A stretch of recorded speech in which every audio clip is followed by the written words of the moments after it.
Oke, kita lanjut aja ya sambil nunggu yang lain. Nanti takut makin malam karena sudah terlalu malam juga. Terakhir sampai mana kemarin? Atau ada yang mau direview kembali? Silakan.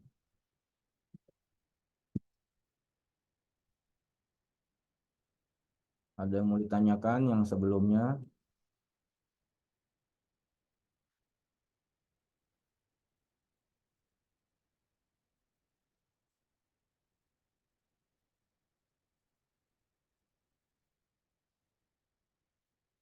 Oke, ini udah ya. Saya mana terakhir?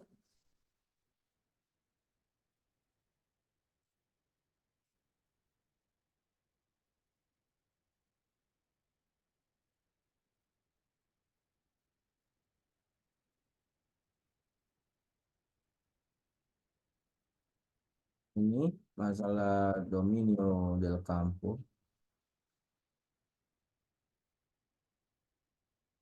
Ini ya terakhir ya. Soal Dominio Spasial. Betul ya? Betul? Apa Iya, lupa? iya Bang. Oke. Sekarang kita masuk ke, sorry, pelengkap nggak nih? Oke, sekarang kita masuk ke pression al balon. Jadi bagaimana mempressure ke bola? Pertama itu agresivitas. Agresivitas saat terutama di fase kedua dalam man marking. Oke, berarti terkait dengan saat perpindahan kita mereduksi ruang, mengurangi ruang dalam trajektori passing, jalur passingnya. Ya, itulah yang disebut agresivitas. Tapi jangan pernah lupakan dalam man marking ada di fase keberapa.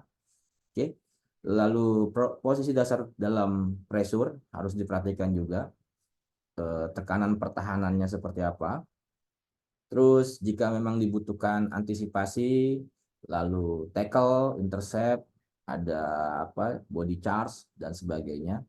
Terus terkait dengan pengambilan keputusan, kemudian ada pastinya nggak lepas juga dengan kontrol ruang dan orientasi pertahanan dalam pressure bola dengan fungsi-fungsi, ya, kualitas dan kondisi dari aksi tekniknya mesti diperhatikan.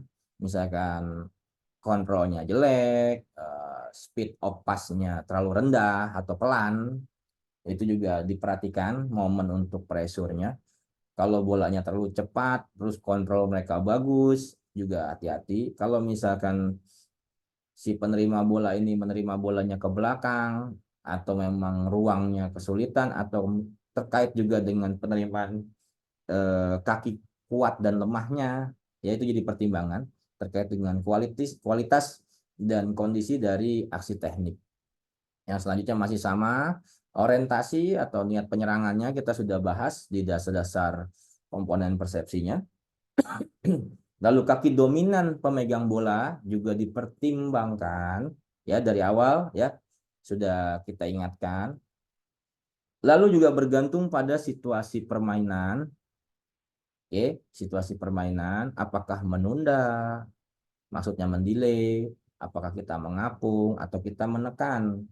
Jadi sangat bergantung pada situasi permainan yang artinya juga terkait dengan pembacaan dari situasi permainan yang dimiliki oleh setiap pemain. Bagaimana pemain bisa membaca permainan, bagaimana pemain bisa menafsirkan permainan, yaitu harus ada input dari pelatih, input yang benar gitu. Mereka tidak akan bisa membaca dengan baik kalau inputnya pun salah. Oke, sekali lagi ini terkait dengan persepsi.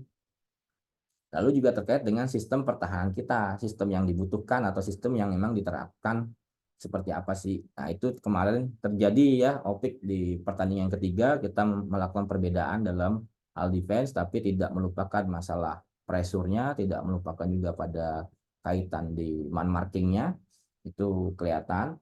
Bagaimana lawan superior daripada kita, tapi kita coba berusaha punya target mencuri poin. Oke, jadi bisa dikotak-atik di situ semuanya.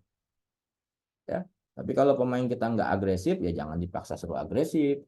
Pemain kita nggak ada tipikal cepat, tapi suruh agresif, ya bertolak belakang. Tuh, jadi dicocokkan kembali lagi, dicocokkan dengan kemampuan pemain, strategi yang dibutuhkan nantinya, terus juga terkait dengan bagaimana kemampuan kita mengukur pemain itu juga harus teman-teman kembangkan kelebihan dan kekurangannya. Nanti juga akan berkaitan dengan misalkan strategi yang digunakan, lalu pergantian pemain, karena kita sudah mengenal kemampuan pemainnya, termasuk juga drill apa yang dibutuhkan oleh pemain, lalu juga metode latihannya juga akan berpengaruh, gitu ya. Jadi pressure ke bola seperti itu. Oke, sekarang saya masuk di sini. Bagaimana dominio del espacio, ini kontrol ruang. Ini udah kerja 3 orang biasanya. Ada keseimbangan pertahanannya. Lalu ala contraria itu bagaimana sih menyamping atau switch play, mengontrolnya tuh bagaimana supaya tidak bisa bermain dengan lebar lapangan. Oke, ada triangulus defensivos, ya defense segitiga tadi nanti kaitannya. Jadi itulah dominio del espacio. Nanti akan lebih jelas ketika ada videonya. Yang selanjutnya itu kaitannya dengan jalur jalur untuk pressure-nya, lineas de pressure. Jalur yang untuk di pressure seperti apa? Kalau kita sudah berhasil menguasai ruang, gitu. Kapan, bagaimana, itu nanti kita lihat.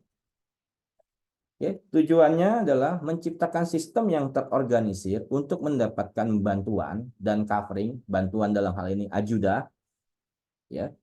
Bagaimana sih tujuannya? Tes dapat, sehingga kita dapat mengendalikan ruang bermain secara rasional untuk kebutuhan defense kita. Jadi makanya nggak bisa kerja sendiri. Makanya ketika satu orang seperti dasar komponen kemarin, orang yang megang bola, first defendernya itu akan menjadi informasi untuk 3 temannya yang lain untuk aksi kolektifnya. Sehingga kita bukan asal ngepres, tapi bagaimana kita bicara manajemen ruang gitu, ya. Dan itu nggak bisa dengan apa namanya tactical board ya gitu. Bisa. Oke, sampai sini ada pertanyaan sebelum kita masuk ke videonya, bahwa ini fundamen semuanya. Jadi terlepas nanti ada mengapung, ada kita mendelay, ya kayak tadi di sini, apakah kita menekan, itu juga sangat situasional. Cocok atau tidaknya teman-teman yang tahu dengan kemampuan pemain lawan, kemampuan tim lawan, kemampuan tim kita sendiri, dan dimensinya itu jadi pertimbangan kita nanti. Jadi kalau kita mampu mengukur pemain, ya kita bisa mampu mengukur kemampuan pemain lawan atau tim. Karena ada 3 hal yang harus diukur kan. Pertama, mengukur kemampuan kita sendiri, pemain kita sendiri, dan tim, pemain dan tim ya. Maksudnya kekuatan kita secara tim. Lalu yang kedua, mengukur kemampuan pemain dan tim lawan. Yang ketiga itu dimensinya, areanya mau di mana, itu teman-teman yang bisa tentukan. Oke, itu terkait dengan pressure al balon dan pressure ke bola dan dominio spasial, artinya kontrol jarak, menguasai jarak. Sebentar, dominio spasial, dominio de espacio. Kelihatan? Belum? Belum, Coach. Lagi nih laptopnya.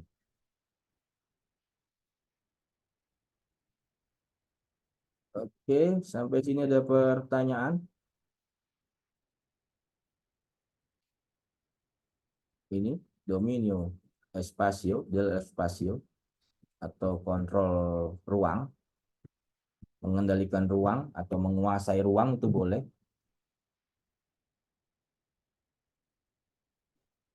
Sudah siap konsen di sini? Oke, kita mulai. Ala contraria, switch play ya. Berarti nanti teman-teman juga harus berpikir bagaimana sih menghadapi lawan yang sering switch play, mengantisipasinya bagaimana.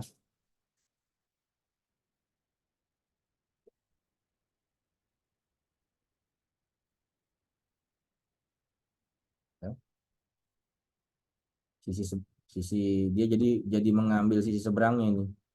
Di sini ya, awalnya di kanan ya, lalu bola berpindah sini untuk mempertahankan sisi seberangnya juga bisa untuk yang depan. Lalu siapa yang mengcover? Ini bicaranya covering juga nanti. Ya, geser. Videonya agak rusak nih, udah lama soalnya. Ini ala contraria. Cobertura, cobertura itu covering. Del ala contraria.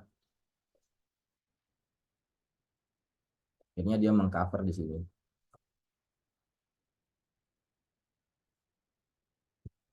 Oke, lihat pemain yang di highlight. Di highlight dia kalau di sini posisinya berarti di lini kedua kalau kita bicara lini ya. Bicara lini paling gampang. Ini Premier, lini pertama, ini lini kedua. Ini. Tapi ini juga bergantung pada pola serangan lawannya juga.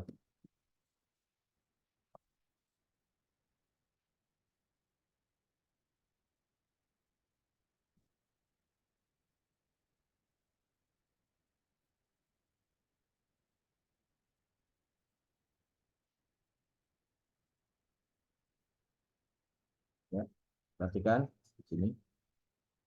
Ini benar-benar untuk kontrol ruang ya.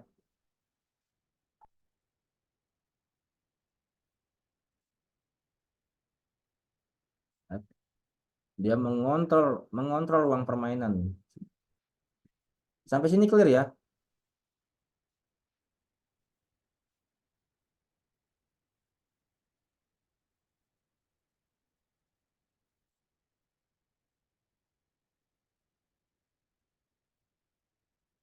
Lihat pemain yang mengapungnya nih.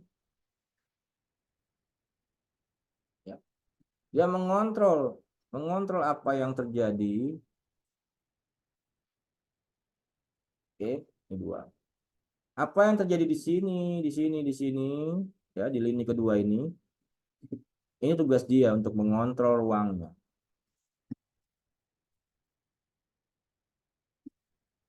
Ya, berarti apakah kita menurunkan, mendelay, apakah kita mengapung, ya seperti ini. Ya, dia memperkecil dari mengapung menjadi coveringnya. Kontrol ruang dari switch play dari ala Contraria untuk bertukar markingnya. Ini dia bertukar markingnya. Jadi lawannya itu yang ini awalnya ini ya lawannya.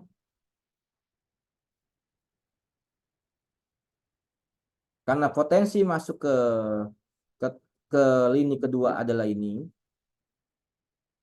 maka dia coba mengontrol di sini. Sehingga ada pertukaran penjagaan. Jadi ini bertukar dengan ini. Gitu. Itu bisa dengan suara, bisa juga dengan gestur, tapi yang paling penting adalah tekanan di sini. Yang jadi jawaban dia bergerak atau tidak.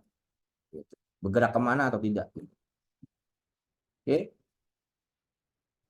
itu soal kontrol ruang, terjadi pergantian penjagaan. Ya.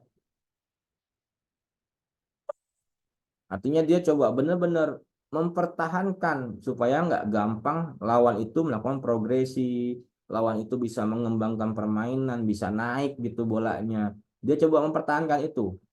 Itu juga salah satu cirinya nanti dalam bicara dominio de espacio. Ya, kita pernah lakukan itu ya, Opik ya. Apa itu lawan nggak bisa berkembang bagaimana, nggak bisa masuk bagaimana itu. Tapi jangan pernah lupakan fundament-fundament yang ada di awal kemarin seperti markahe, ya, 3 fase dalam markahe, terus bagaimana kontrol jaraknya, itu semua berkaitan. Lalu nanti terkait dengan defense segitiganya seperti ini. Ya, jadi jangan cuma satu-satu, mending jadiin satu nih bisa kalau fundament. Oke, ini triangulus defensivos.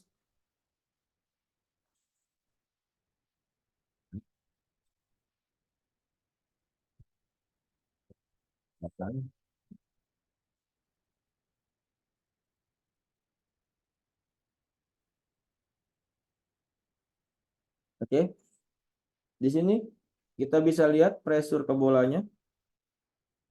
Ada yang bisa menjelaskan? Lihat pemain yang mengapung atau yang di lini keduanya itu, dia mengontrol. Dia bagiannya mengontrol. Nah, bisa juga dengan suara.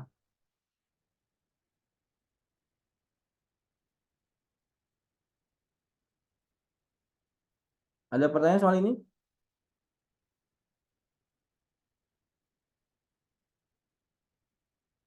Hmm? Mampus. Yang ajuste aparition itu berarti menyesuaikan dengan apa yang ada di sisi seberang di lini pertama. Di lini pertama, oke, dia akan menyesuaikan ke sini. Jadi tugasnya itu bagaimana sih di lini pertama ini tidak boleh lewat. Mau 3 lawan 2, mau 2 lawan 2, mau 4 lawan 2, lini pertama dulu. Nah, di lini keduanya perannya ini nanti. Gitu. Jadi masing-masing nanti akan mengontrol lawannya, mengontrol ininya, sehingga ini tidak bisa terjadi progresi. Itu satu. Yang kedua, ini dasarnya nanti untuk kita masuk ke cambio defensa, defense yang berganti. Ini dasarnya. Jadi masing-masing tahu perannya dulu, kenapa harus mengapung, kenapa harus tahu bertukar, kenapa harus ada pergantian penjagaan, kayak kemarin, kejadian yang kemarin. Nah, kesalahan di Indonesia ini, terutama yang saya amati adalah teman-teman boleh jujur sama saya, teman-teman bicaranya langsung angka 2, 1, 1. Betul? Betul, betul bang, Betul.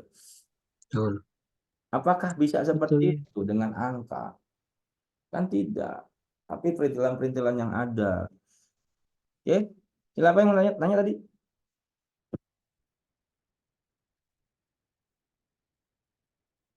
Silakan.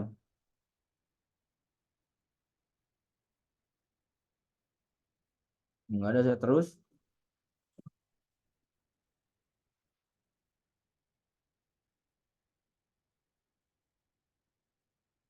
Oke, kita lihat di sini. Lihat, ini masih mengontrol. Ini domino. Del spasio, kontrol ruang. Apa yang terjadi di sini? Termasuk dia melihat ada kuning di pinggir ya.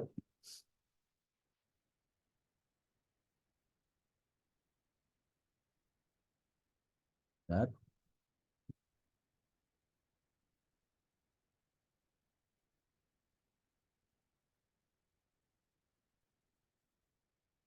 kan? Ya. Triangulus, defensivos, defense segitiga, pertahanan segitiganya. Lihat, selalu terjaga.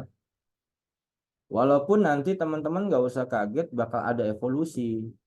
Nggak semua sekarang pakai seperti ini. Gitu. Ya, nggak semua. Dari kalau dilihat dari model permainan yang ada sekarang. Misalkan yang lebih cenderung skill individu, 1v1. Kan nggak bisa kita pakai segitiga seperti ini. Atau dengan isolasi kan nggak bisa. Ya. Jadi jangan jangan saklek harus ada ini enggak gitu. Tapi dilihat juga evolusi yang terjadi. Oke, lihat mengontrolnya.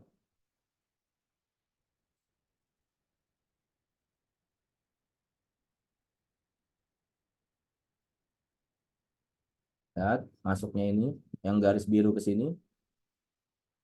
Oke. Lihat ya ini ya. Ini dia yang mengontrol, mengontrol ruang, bukan ini. Ini. Oke, kita lanjut.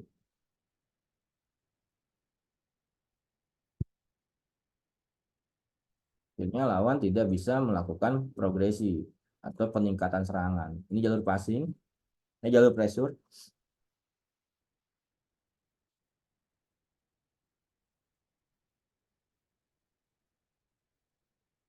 Ya, dia mengantisipasi.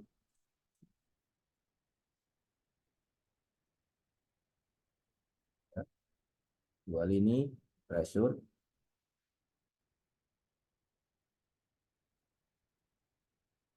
Aduh, videonya nih, sorry nih. Ya.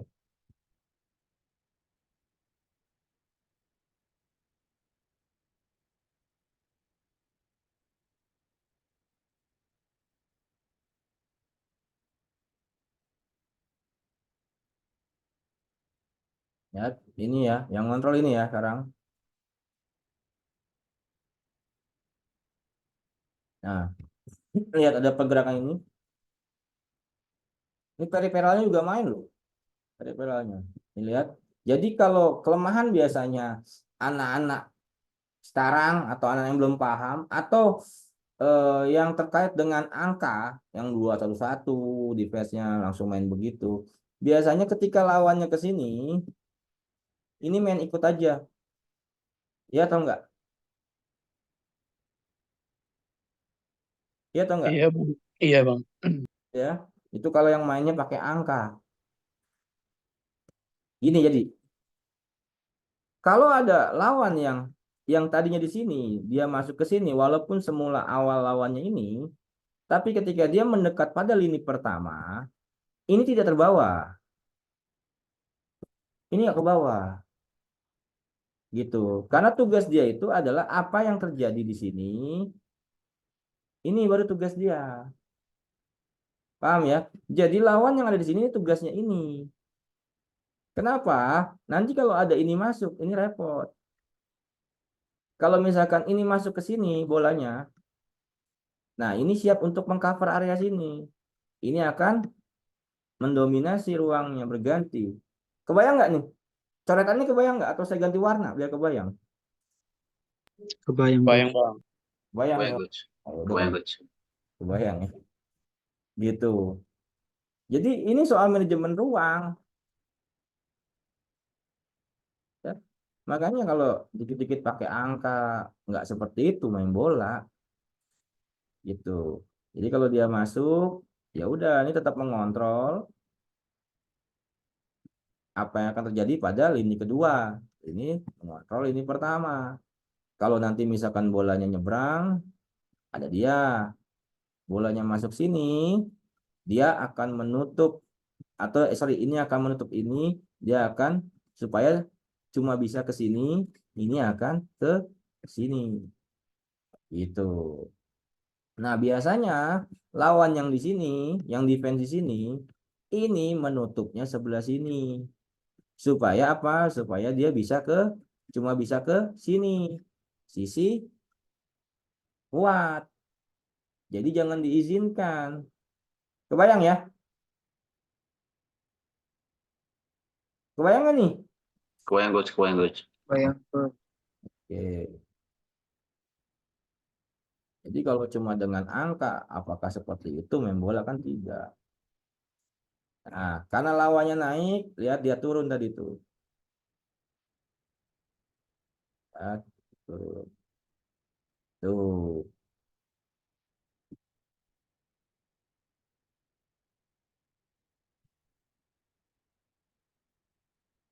Lihat, awalnya dekat ya. Perhatikan, awalnya dekat nih. Ini lah awalnya ini ya, lawannya. Ini dan ini lawan langsungnya kan. Oke. Lawan langsungnya itu, lihat, masih dekat. Betul? Masih dekat ya. Lihat, masih dekat ya. Betul nggak nih? Masih dekat. Iya, Coach. Betul, Coach. Dekat. Perhatikan. Dekat nggak dia sekarang? Hmm? Enggak kan? Enggak, Coach. Ambil jarak.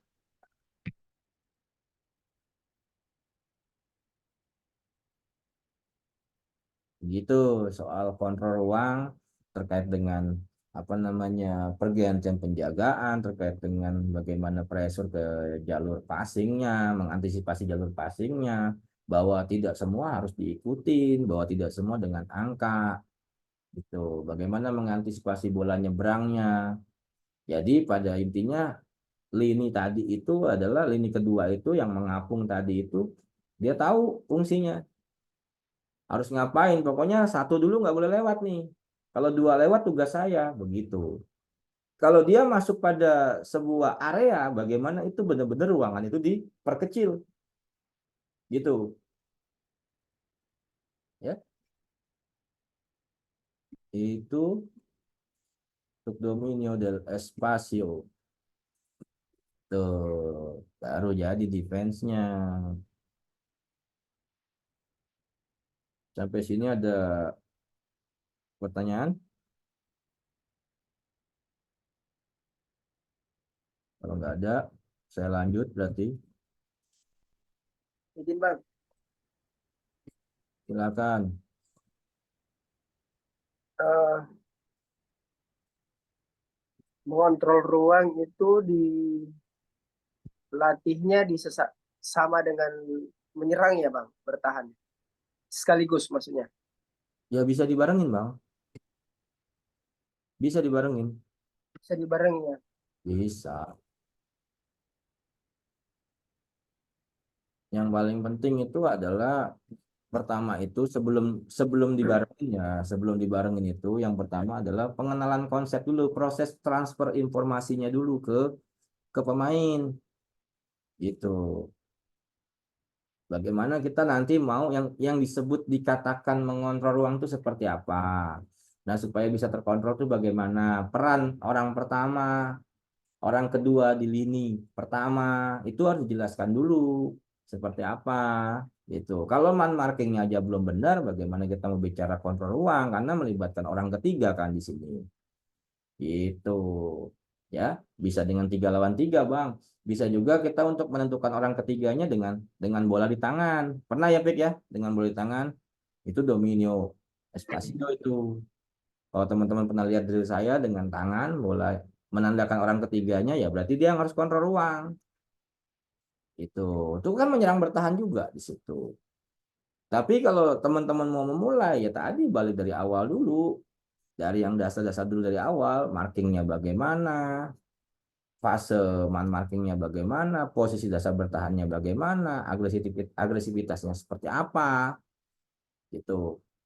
Kalau masalah nanti udah mengerti Bang, mau dibikin 3 lawan 3 atau cuma game doang juga udah bisa Bang. Gitu. Mau dikombin dengan kemampuan fisik atau kondisi fisik juga bisa. Gitu. Tapi kalau konsepnya tidak pernah nyampe ke pemain ya nggak akan bisa. Itu jadi jangan kelongkap. Mentang-mentang bisa menyerang sama bertahan itu berbarengan, terus kita nggak anterin konsepnya ya nggak akan bisa. Gitu ya.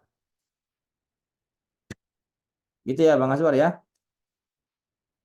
Makanya harus dipahami dulu konsepnya. Iya Bang. Khususnya yang masalah lini lini juga lini itu dibarengi juga atau dipisahkan Bang? Iya, masalah lini itu kan Pemahaman juga pemain. bergantung pada permainannya nanti. Apakah lawannya pressure atau kitanya yang menunggu kan bisa beda, Bang. Apakah Ya kita Bang. nanti akan menjadi 3 lini atau cuma 2 lini kan bisa beda. Tuh. Yang penting tahu intinya adalah bagaimana cara mengontrol ruang, supaya tidak membuat mereka nyaman dalam mengembangkan permainan, tidak terjadi progresi, gitu. Ya, terus juga itu bisa digunakan ketika kita melakukan counter pressing, misalkan. Atau memang kita siap defense di 25 meter, 25 meter, 30 meter ya silakan. Kan tergantung tipikal lawannya. Sekarang pertanyaannya, kalau misalkan lawan ini modelnya langsung lempar ke depan, apa bisa kita pakai itu? Kan nggak bisa 3 lini. Enggak. Nah, Enggak Bang. makanya pengetahuan pemain dan pelatih juga harus bagus. Tuh, ya. Tapi kan ada penyebabnya juga. Kenapa lawan lempar ke depan? Misalkan dia punya big man atau misalkan mereka nggak bisa keluar dari tekanan kita, nggak bisa menghadapi superior defense kita, misalkan atau pemain kita, atau memang kemampuan menyerangnya minim. Itu kan bisa beda-beda aspeknya gitu, faktornya.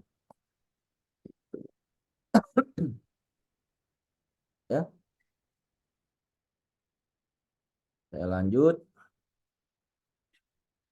Hilang jadi tadi udah bisa padahal.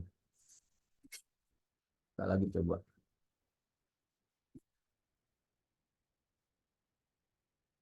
Oke.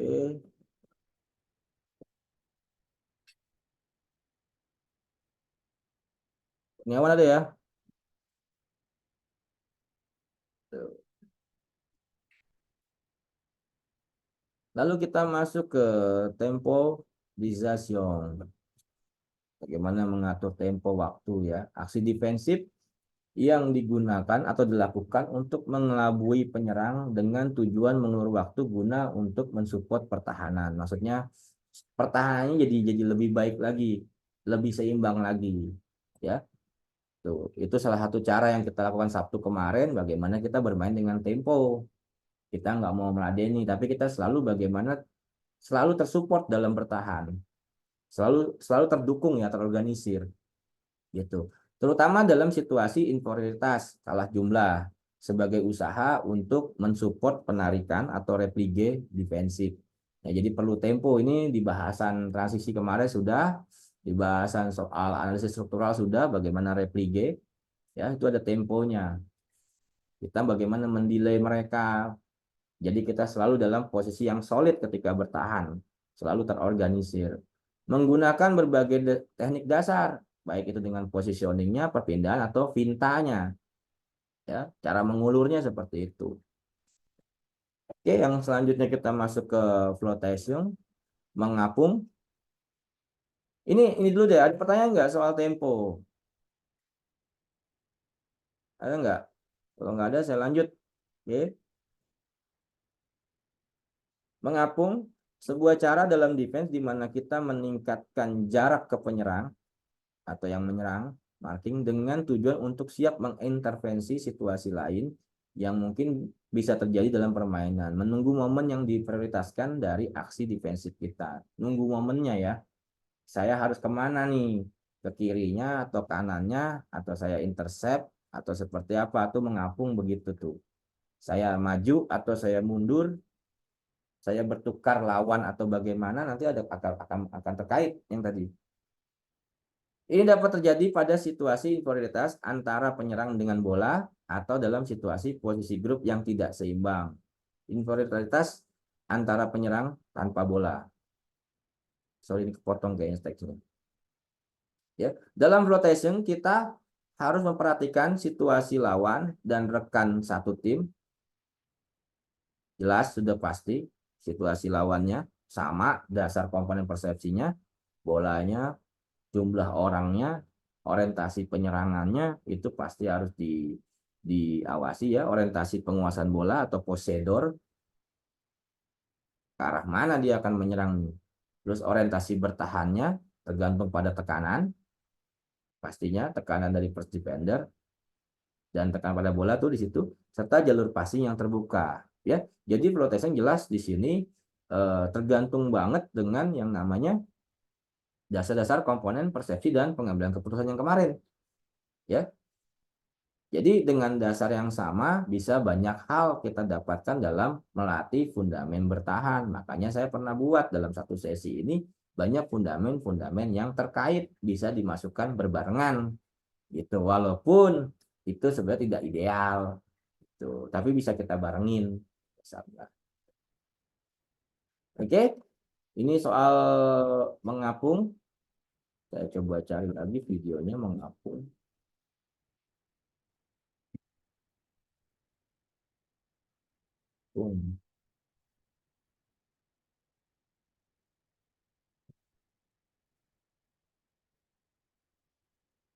Session.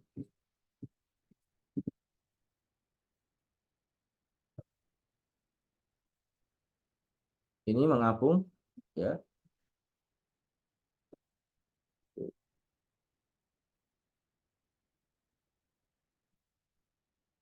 Dos goles y destaco. Ini Ricardo, mira, fíjate cómo ahora se ha anticipado de nuevo. ya. El Jugador Flota, pemain yang mengapung ini, entre antara atau ya antara dua situasi pertahanan. Apakah melihat yang tadi ini yang di tengah, apakah melihat yang di sini atau di sini? Ini dua situasi yang berbeda. Maka penyikapannya harus seperti apa terkait dengan apa posisi bertahannya gitu. Makanya dia mengambil sikap di antara, kalau orang dulu mungkin di apa di sepak bola bicaranya jaganya antara, bener nggak Wahyu? Bener nggak Opik? Iya, Bang. Iya, betul. Tuh. Jadi orang dulu tuh nggak kalah sebenarnya, itu ya jaga di antara. Kita nggak pernah tahu bola masuk kemana nih, gitu. Tapi kalau ini dibiarin ya repot, ini dibiarin ya repot, kan gitu. Tapi juga bergantung pada tekanan yang paling penting, tekanan pertama nih. Ya, saya mungkin sedikit refresh aja. Kalau teman-teman masih ingat, dasar komponennya apa yang pertama? Yang pegang bola. Ingat? Ingat nggak? Yang kedua itu Penjaga bola. menjaga bola. Yang ketiga ini aksi kolektif dari 3 orang ini. Seperti apa? Yang selanjutnya tinggal dilihat dengan bola di sini tekanannya kemana yang baik itu, apakah ke sini, apakah ke sini, apakah ke sini. Nah ini kan tergantung pembacaan permainan nanti gitu. Tapi kalau ini ketutup ya mungkin ini nggak dapat, tapi kan ini mesti diwaspadai. Atau mungkin ini ketutup tapi dia bisa long pass misalkan. Oke ya, minggu lalu lebih kelihatan ya masalah antisipasi begini. Oke, jadi pemain ini mengapung, yang dimaksud mengapung salah satunya ini di antara dua situasi pertahanan atau dari apa yang terjadi di belakang lini pertama. Sampai sini ada pertanyaan?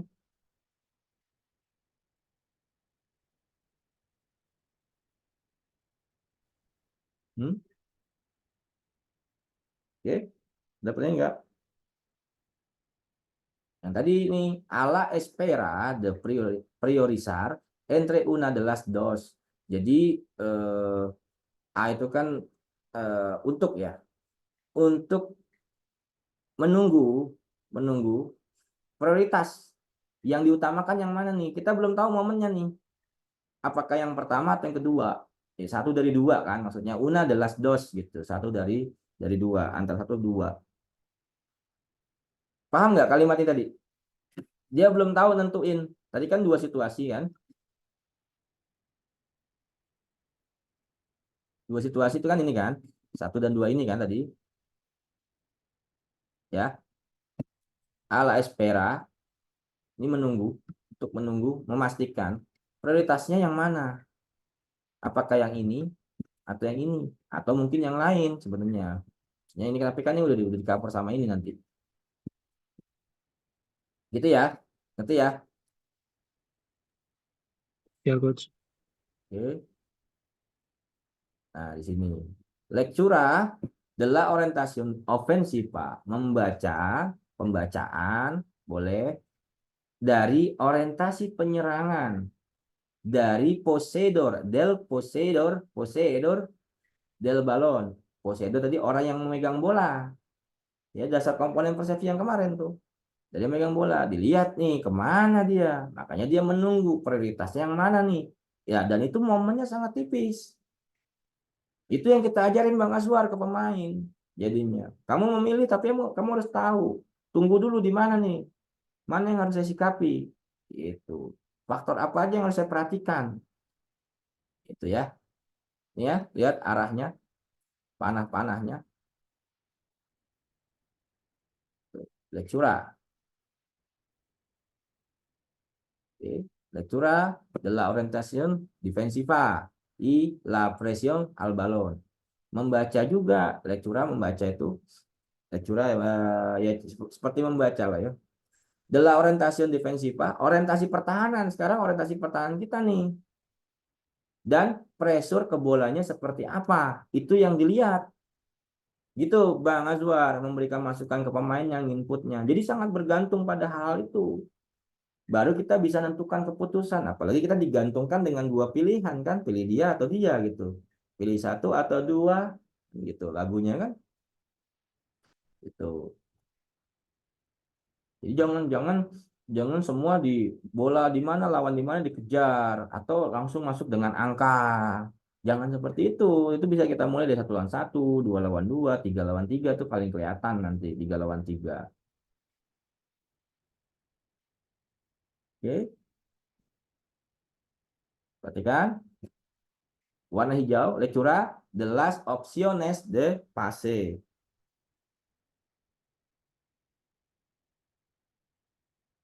Membaca opsi-opsi dari passing yang warna merah nih.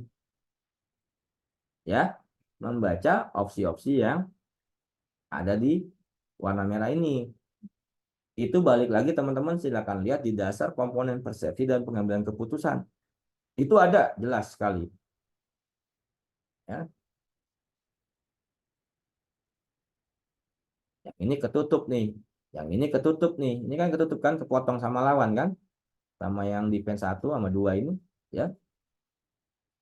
Los goles Ya. y está complicado. Mira, fíjate cómo. Ahora se ha anticipado de nuevo. ¡Y sí, al larguero! Oke, kita lanjut lagi.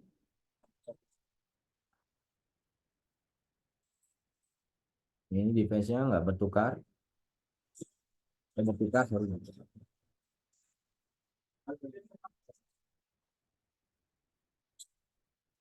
Ya. Nomor 9 dan 2 lihat.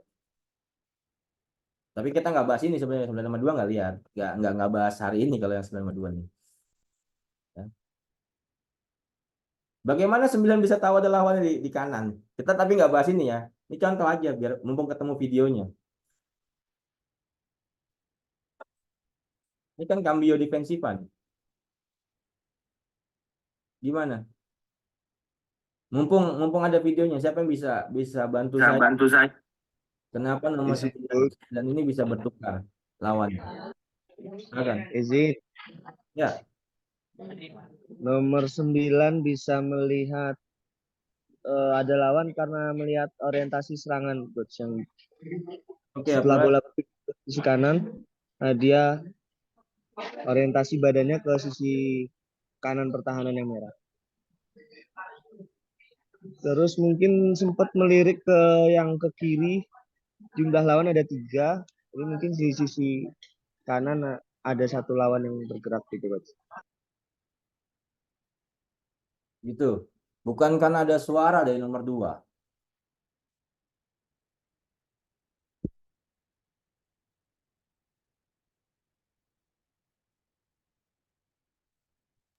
Kurang tahu kalau itu coach. Nah, balik lagi kemarin kan stimulusnya ada stimulus audio. Justru saya kurang tahu ketika tadi mungkin melirik. Saya malah menduga-duga kalau itu. Kalau ini ada suara pasti.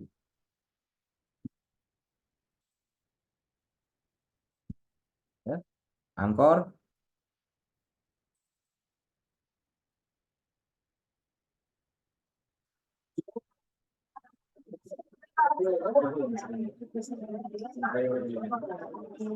Ya. Tuh. Oke, kita terusin yang tadi. Flota mengapung entre el poseedor del balón antara pemegang bola dan ila ajuda bantuan al compañero desbordado. Jadi bantuan, ajuda itu bantuan. Compañero itu ke teman. Desbordado apa ya? Dashboard kali. Teman yang kewalahan. Gitu. Ya, jadi saya ulang. Flota entre el poseedor del balón itu mengapung antara si pemegang bola dan la ayuda al compañero del desbordado, memberikan bantuan atau membantu teman yang kewalahan. Ini kan kewalahan tadi dia lewat. Ya. Jadi bantuan atau seperti blocking, seperti apapun itu berdasarkan pada atau covering itu juga bergantung pada kewalahan teman kita atau tidak. Gitu. Teman kita lewat kalah 1 lawan 1, berarti kan kewalahan. Ya. Atau emang lawannya superior, ya kita harus siap-siap. Kita memberikan bantuan. Ya, ini kan kewalahan. Atau lewat sini. Dia memberikan bantuan. Nih, membantu bantuan di sini. Ya. Jadi dia mengapung.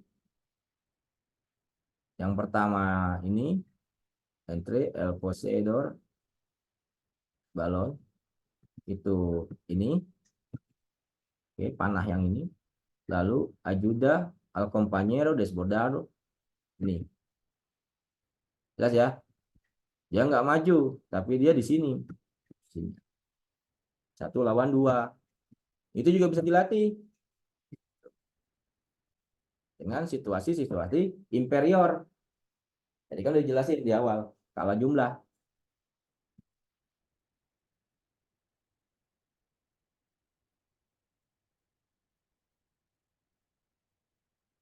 Ya, tuh dia akhirnya ke sana.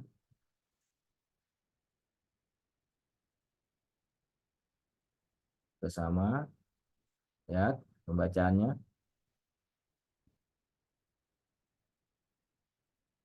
Penyesuaiannya juga diperhatikan, pembacaan, penyesuaian diperhatikan. Lalu kemampuan merubah arahnya juga penting. Posisi dasar bertahan juga perhatikan, jangan dilupakan materi kemarin. Fase datangnya ada semua ya, Bang Aswar ya. Oke, Flota. Dia mengapung nih. Ada pertanyaan di sini? Wahyu? Belum ada, Bang. Belum. Jadi dia mengapung juga bergantung pada fungsi atau tugas dari keputusan temannya. Dia mengapungnya ini karena temannya.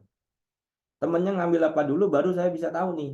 Apakah ke kiri atau ke kanan. Makanya tadi saya bilang ada penyesuaian. Gitu. Ya. Jelas ya.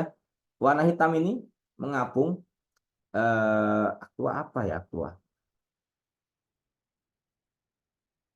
Ya bertindak dalam fungsi dari bertindak karena adanya keputusan dari su compañero, dari temannya warna hijau ini. Dia melihat yang garis hijau tuh, tunggu dulu tindakan dia seperti apa, baru saya melakukan sesuatu, apakah ke kiri atau ke kanan. Gitu ya, paham ya?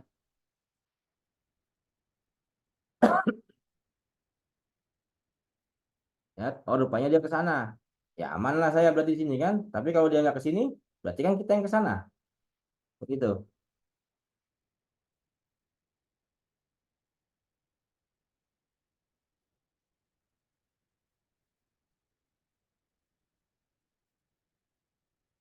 Oke, kita lanjut. Ini yang orang ketiganya. Ini orang ketiga ya.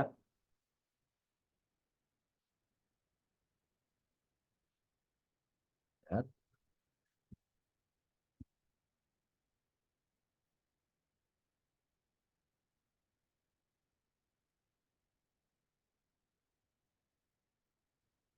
Lihat mengapungnya antara jalur ini atau lawan di sini ya. Ini kursor saya kelihatan ya, nggak perlu digarisin kan ya? Terlihat, terlihat. Oke. Kelihatan. Jadi yang tadi sama ketika lawannya coba ke dalam, ini jangan ketarik. Nah, salah satu tujuan vihar itu kalau lawannya ketarik atau nggak ada yang mengcover di belakang, maka dia bisa teruskan. Gitu. Nah, tujuannya begitu. Sama tujuannya amplitude, amplitude adalah membuat defendernya itu stretch sehingga tidak ada yang mengcover di sini. Misalkan saya taruh teman di sini, ini kan ketarik. Misalkan ketarik berarti nggak ada yang cover. Gitu. Nah ini jangan sampai ketarik supaya siap untuk mengcover, supaya siap untuk mengantisipasi ini, supaya juga bisa bermain di sisi kuat pertahanan. Gitu. Ya tuh, lihat mengapungnya dia. Lihat ya. Jadi dia menentukan, saya pelan-pelan nih. Menentukannya dari situ, dari pembacaan. Awal di sini, ini awalnya, ya. Dia tidak mengikuti. Nah, sekarang dia posisi yang benar. El jugador flota mengapung dalam fungsi dari atau tujuan dari orientasi ofensiva. Jadi orientasi penyerangan dari poseidor del balon. Jadi selalu itu poin-poinnya. Wahyu, Bang Azwar. Lihat orang yang pegang bolanya. Kecenderungannya kemana nih? Yang warna hijau itu dia lagi ngeliat orang yang pegang bola nih. Tapi yang saya punya tanggung jawab, yang mengapung ini adalah yang warna hitam. Apakah mengcover kiri atau ke kanan? Gitu. Tapi pastinya kita nggak mau dia bisa pindah ke sisi lemah. Kan begitu. Ini di area 20x20 bisa nih berarti. Ini 20x20 nih.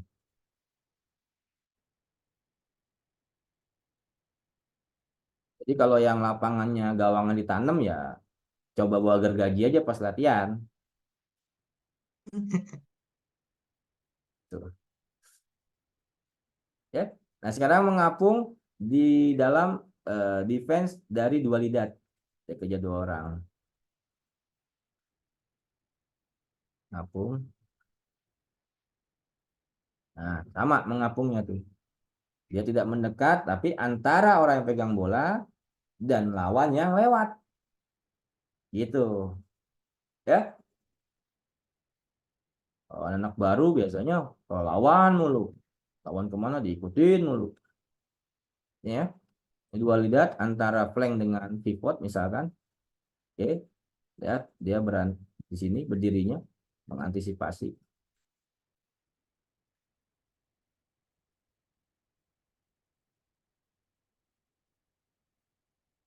Itu. Sampai sini ada pertanyaan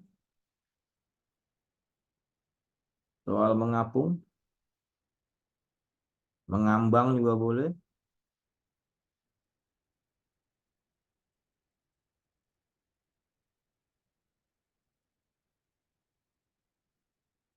Silakan. Nggak ada.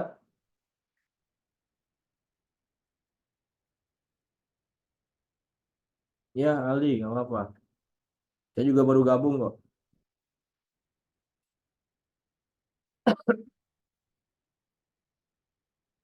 Nggak ada. Atau udah selesai topik kita malam hari ini? Ini fundament semua ini. Ayo yang mau tanya silakan terkait dengan defense biar bisa kita bedah. Kita telanjangin defense malam hari ini.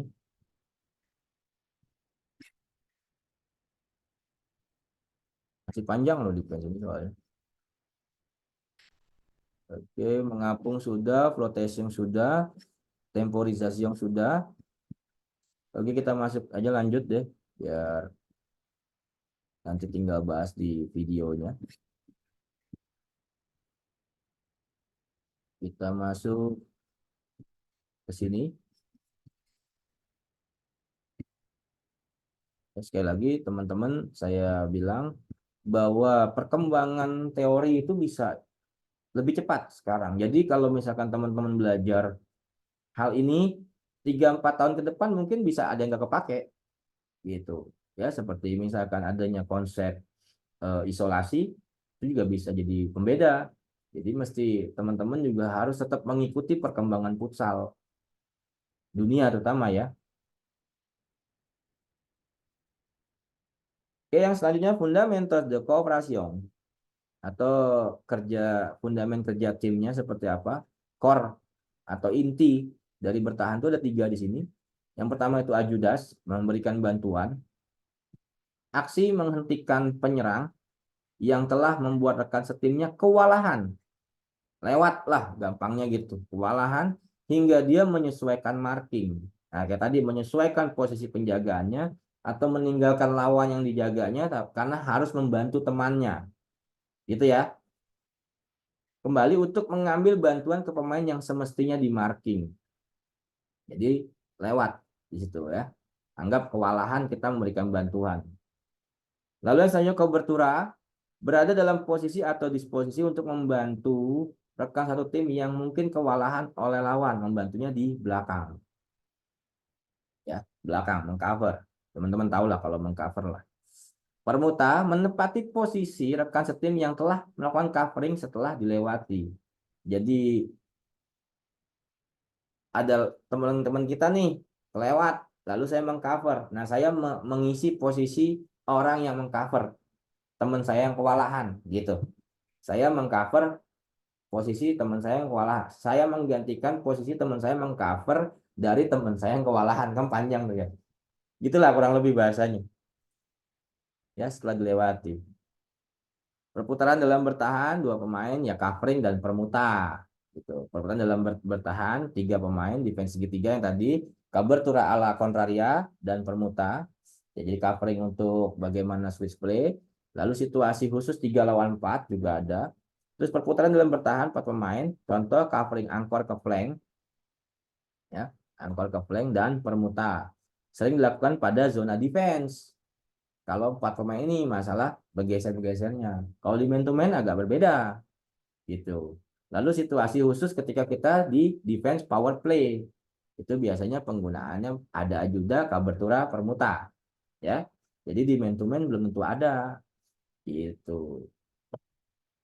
Sampai sini ada pertanyaan soal teamwork konsep ini. Ini kalau kerja zona seperti ini kerja zona.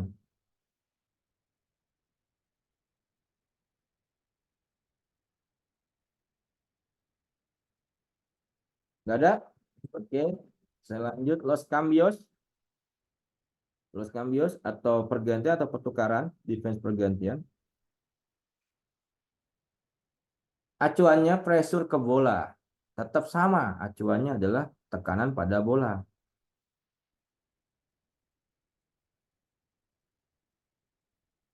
Ya. Sama ya. Bang Azwar, berarti kalau apa-apa tekanannya pada bola, ya berarti kan 1v1-nya dulu yang benar. Ya atau enggak?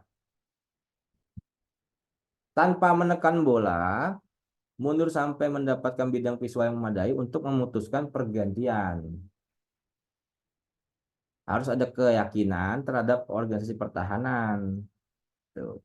Pergantian lawan dengan rekan satu tim, pergantian penjagaan dengan jalur passing yang ke penjagaan yang lain menurut jalur passing, perubahan penjagaan dengan variasi atau variasi penguasa atau kontrol ruang.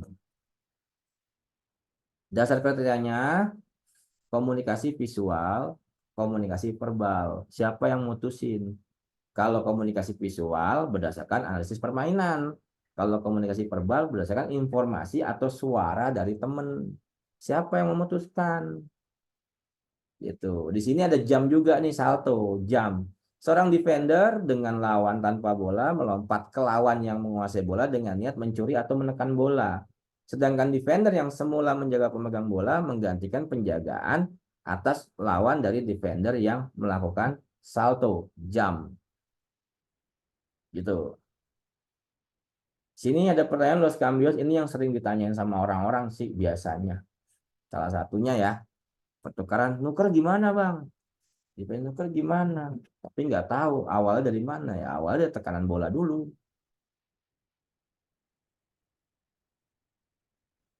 Gitu. Oke, kita masuk ke contohnya mungkin habis ini. Cambios. Cambios. Sampai sini ada pertanyaan soal Cambios.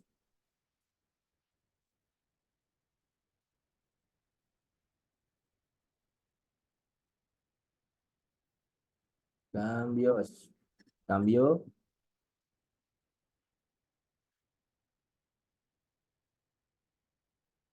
Yang ini.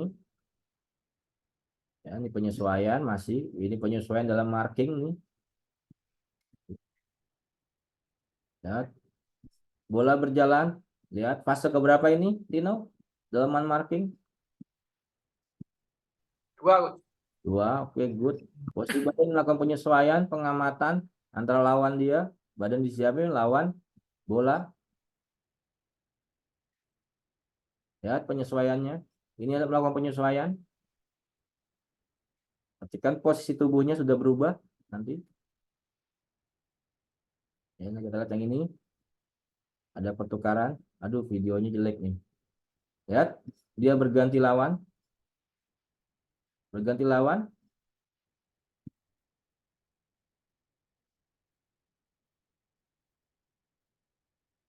Lihat ya. Ini awal lawannya ya. Ini awal lawannya. Ini lini pertama. Ini lini kedua. Ini dua lini. Oke. Stimulus visual. Nih, dengan melihat toma de decisiones, pengambilan keputusan. Ya, stimulus visualnya untuk mengambil keputusan. Cambio con balón presionado. Jadi pergantian dengan karena adanya tekanan pada bola. Gitu.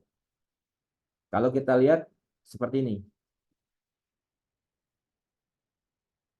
Yang warna hijau itu stimulus visualnya. Nah, jadi kalau tekanannya nggak bagus, ya mending ikut. Gampangnya begitu. Kalau tekanannya nggak bagus, mending ikut kalau kita melatih pemula. Tapi kalau tekanannya bagus, silakan stay. Tapi tetap melirik, turun sedikit. Tadi kan teorinya gitu. Tetap melihat ketika ada lawan yang mulai kelihatan, dia tetap bertahan di lini pertama. Tapi juga ada bantuan dari suara, bisa seperti itu. Jadi kalau dalam defense cambio klasik itu tuh pakai suara. Tapi kalau yang udah modern itu dia udah mengerti dengan stimulus visual ini. Cobertura ala contraria untuk yang belakang. Mengcover. Ya, dia melihat. Ini lehernya juga sempat melihat tadi. Melihat penyesuaian. Ya, betul ya, penyesuaian terhadap jalur passing.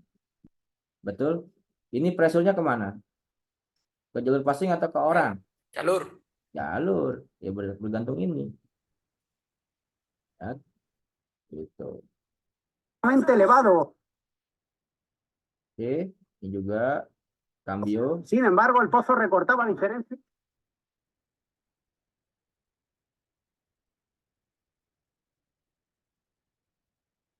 Ada pertukaran lawan, lihat.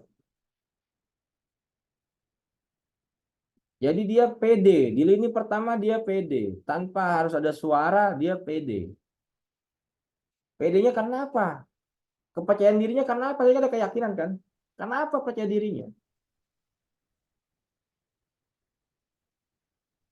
Karena apa? Ayo.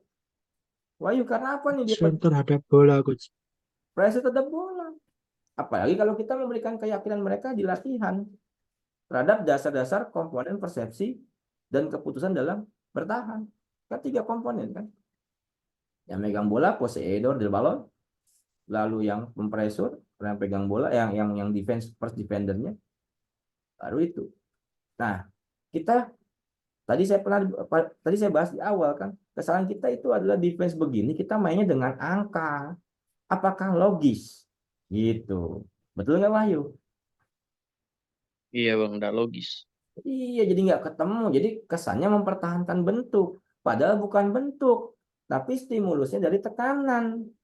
Gitu loh. Berapa tahun jadi kita belajar begitu? Ya, tuh. Cambio la marca, bertukarnya marking untuk serar atau menutup. Serar atau menutup atau ya menutup una linea de passe, jalur passing, sebuah jalur passing karena pilihannya tinggal ke sini. Gitu. Ya. Jadi stimulusnya bisa dengan suara, bisa dengan audio. Audio, suara dengan visual. Ada 3 kemarin kan? Silakan dicek lagi nanti materinya. Jadi kalau pemain, ini kan waktunya sangat tipis ya momennya. Sangat tipis ya. Ya enggak? Memutuskan ini. Sangat tipis kan? Tipis enggak nih? Tipis enggak ini? Ayo. Tipis bang. Tipis. Tipis. Sekarang apakah nunggu suara? Kalau nunggu suara, ini ada keraguan nggak? Atau dia mundur dulu nggak?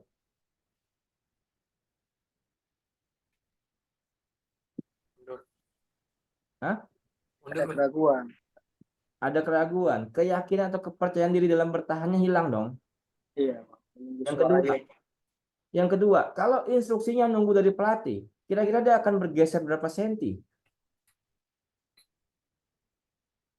Ya nggak? Ya atau enggak nih?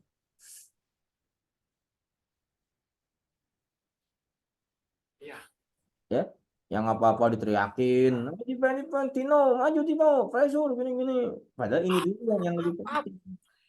Up. Ya, tuh.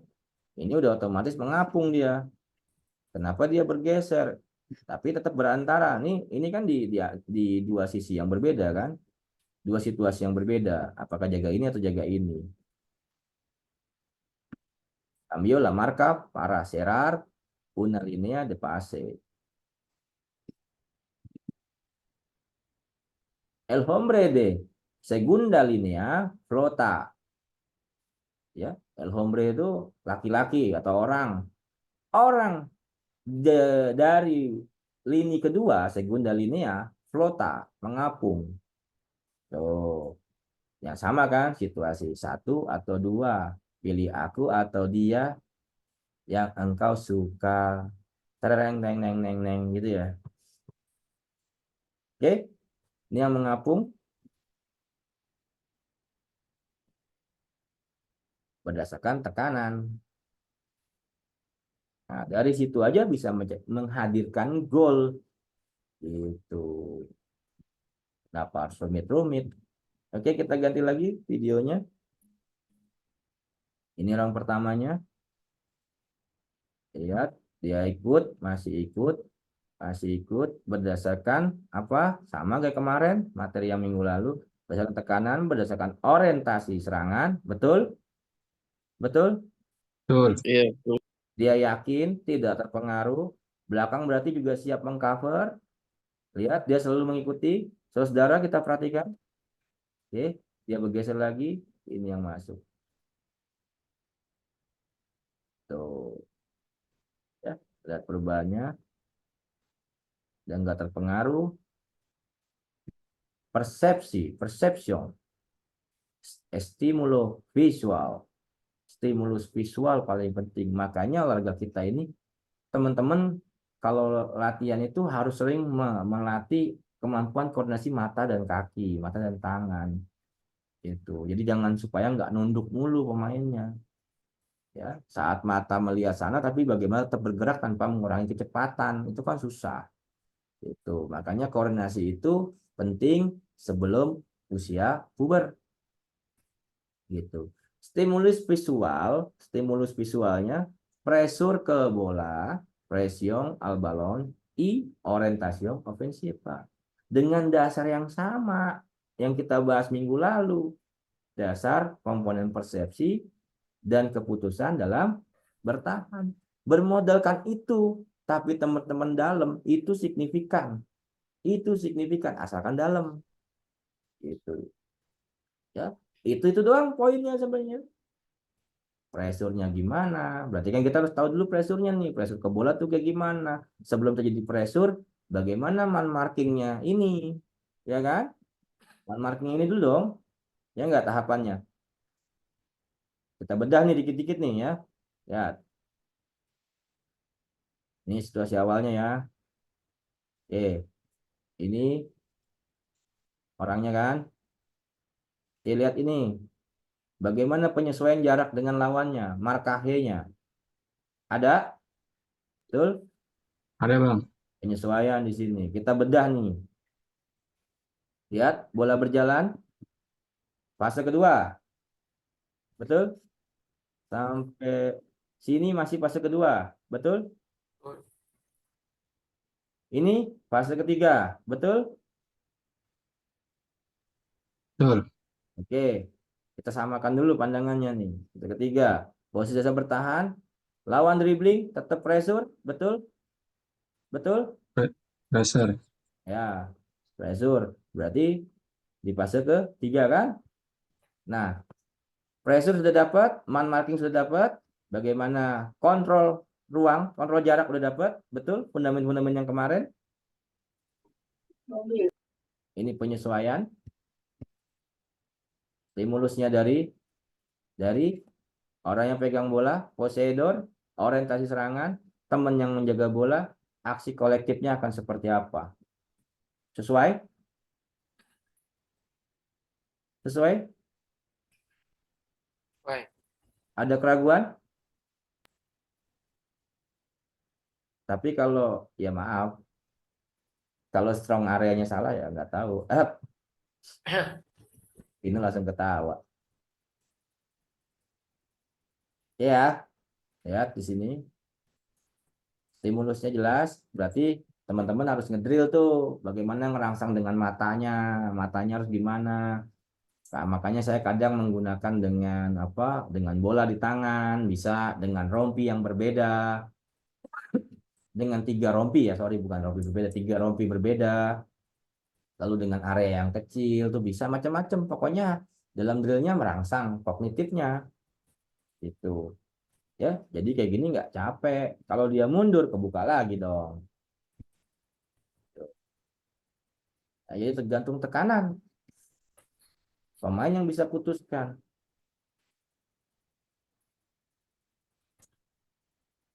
Salto, lompat tadi, melompat. Oke, kalau ya, salto nih juga sering saya temuin pemain-pemain belum ngerti. Anu, tuh, tuh.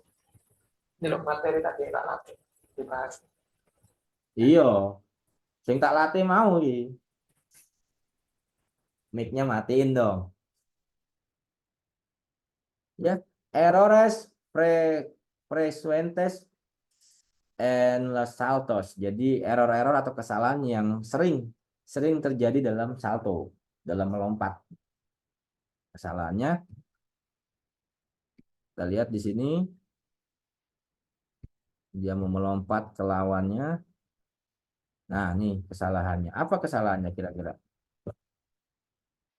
Saya ulang. Dalam melompat ini main yang ini ya.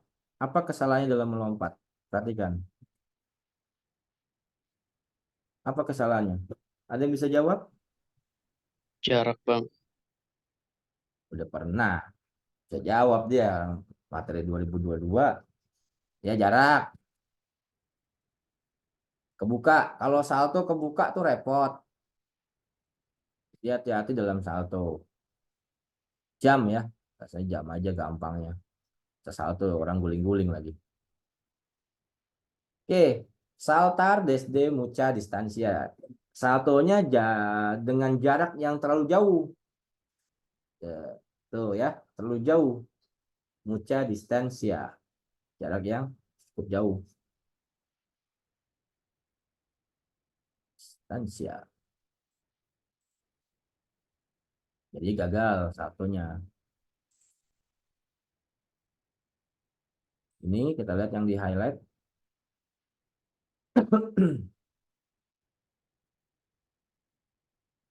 Di mana gagalnya ini sekarang?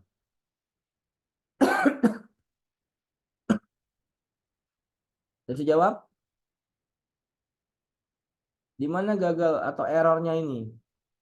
Silakan yang mau coba jawab.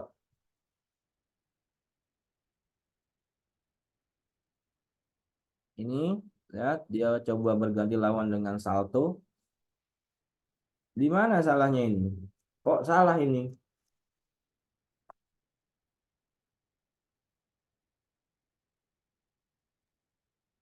Nggak ada yang jawab? Wahyu jawab boleh? Nggak ada yang jawab? Fase man markingnya, Bang.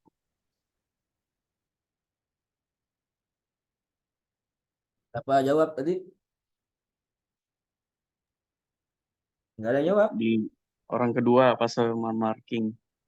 Pasaman marking. Oke, kesalahannya adalah ini kita lihat.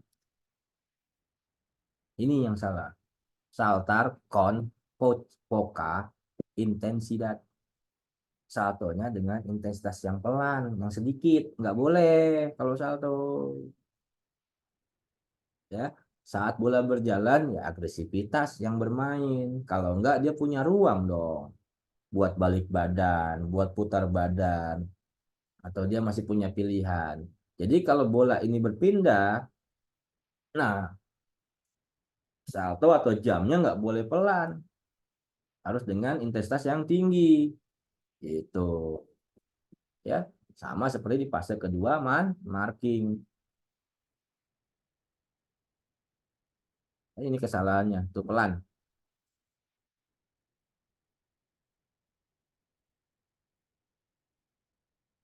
Yang ini kita lihat kesalahannya apa? Yang tahu? Kesalahan dalam jamnya.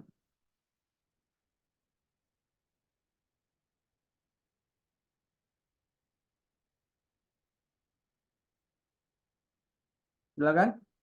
Ada yang tahu?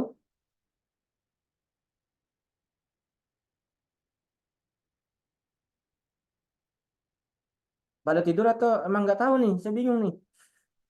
Nggak kelihatan soalnya. Jalur passing, Bang. Jalur passing. Oke, kita lihat kesalahannya.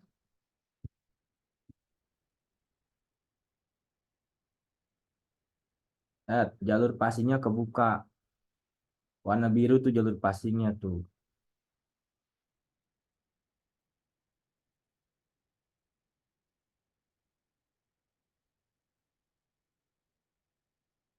Lompat jamnya salah. Jalur passingnya kebuka. Ya sebaiknya mending ikut lawan kan kalau jalur passing kebuka. Daripada sok-sokan ngejam gitu. Ya, jadi lebih baik dia mengontrol lawannya. Oke, itu yang sering terjadi. Ada lagi nih. Ini dia jam.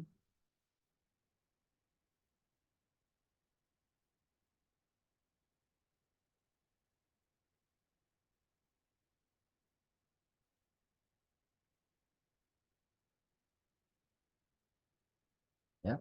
Lihat saltar por detrás de la visión de mi compañero.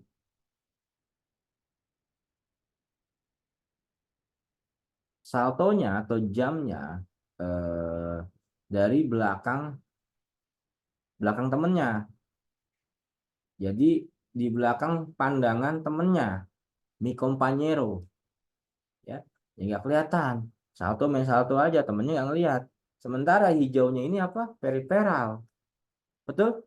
Masih ingat periferal? Betul, Ayu? Betul, Bang. Masih ingat. Nggak ngelihat. Kalau tahu dia ngejam sendiri, wah repot juga nih.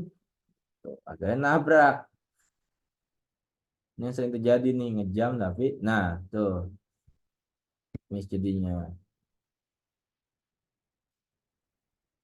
Tunggu aja yang belakang bagus. Nah, ini salto bien ejecutado. Jadi salto dengan eksekusi yang baik seperti ini.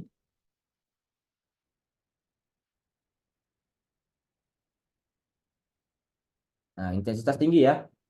Betul ya? Intensitas tinggi. Ada? Kelihatan tadi? Atau saya ulang? Terlihat, Bang. Intensitas tinggi. Yang kedua, sesuai dengan jalur passing sehingga tidak memberikan ruang pada lawan yang akan menerima bola untuk memulihkan posisi tubuhnya atau untuk mengendalikan bola dengan baik karena adanya salto dengan intensitas tinggi dan di jalur passing yang sama, jalur bola yang sama. Trajectory the ball ya. Tuh.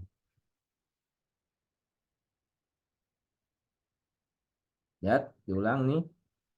Dia tekan. Nah, dia cepat. Langsung menutup di kaki dominannya. Ya. Betul? Upaya merebutnya langsung di kaki dominannya. Lihat. Itu. Soal salto, soal cambio, Salto, cambio itu bertukar, salto itu melompat, mengganti lawannya dengan maju. Ada pertanyaan? Silakan.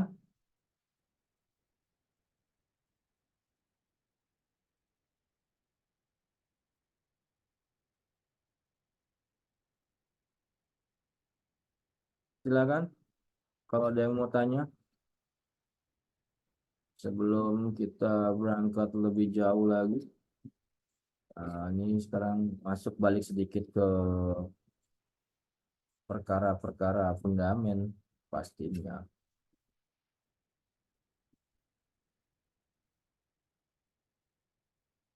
Rupanya kok hilang.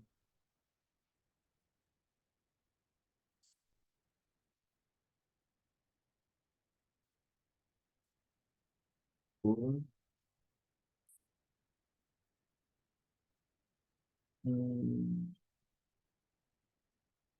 Tidur ya? Tidur ya, jangan dipaksa, mending kita seminggu depan aja kok tidur. Kagak hadir gua. Wah, Dengerin, hadir aja langsung. dengerin dari tadi. Oke, kiri atau blok menutup atau memblok jalur passing. Ini mencegah sirkulasi bola dari sisi kuat ke sisi lemah. Ya. Ya lagi nih, ini akan sangat krusial Tino kalau salah-salah terkait itu ya.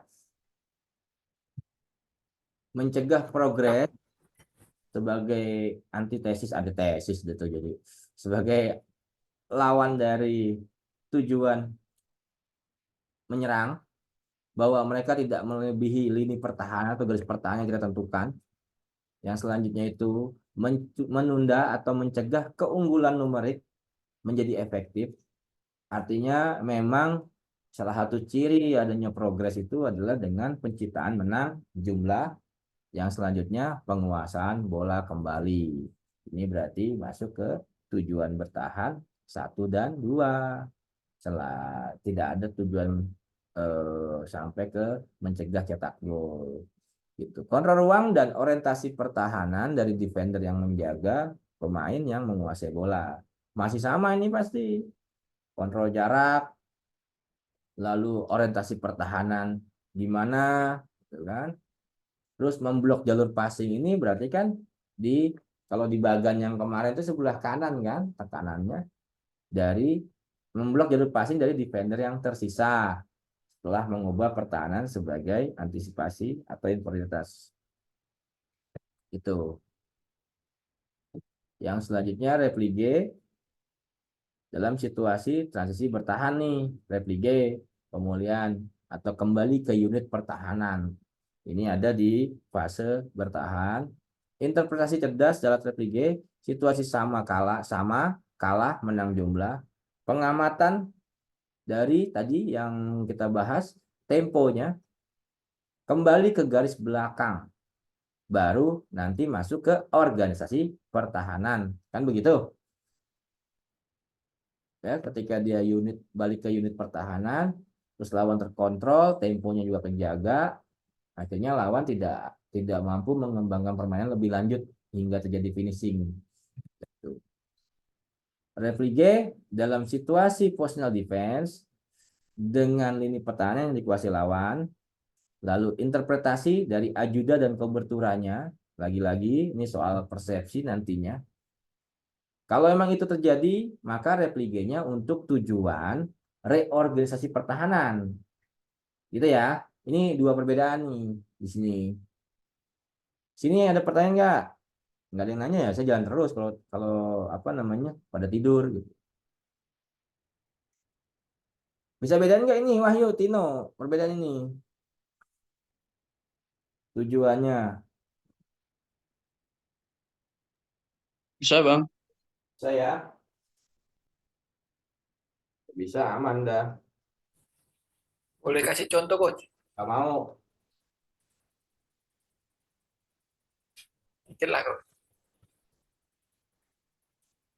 Saya ngambil sesuatu dulu.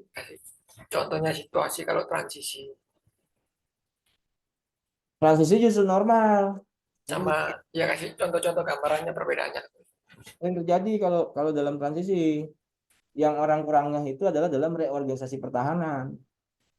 Bahwa kita coba memulihkan kembali supaya tidak terjadi ketidakseimbangan dalam pertahanan. Kalau kita tidak seimbang dalam bertahan, maka lawan akan sebaliknya dengan quick attack, dengan permainan cepat. Makanya harus selalu terkontrol permainannya. Organisasi lagi gitu. Jadi kalau interpretasi ajudannya salah, koberturnya salah, atau adanya ajuda, adanya kobertura, maka harus ada penyesuaian lagi untuk organisasi pertahanan, kan begitu? Ya enggak?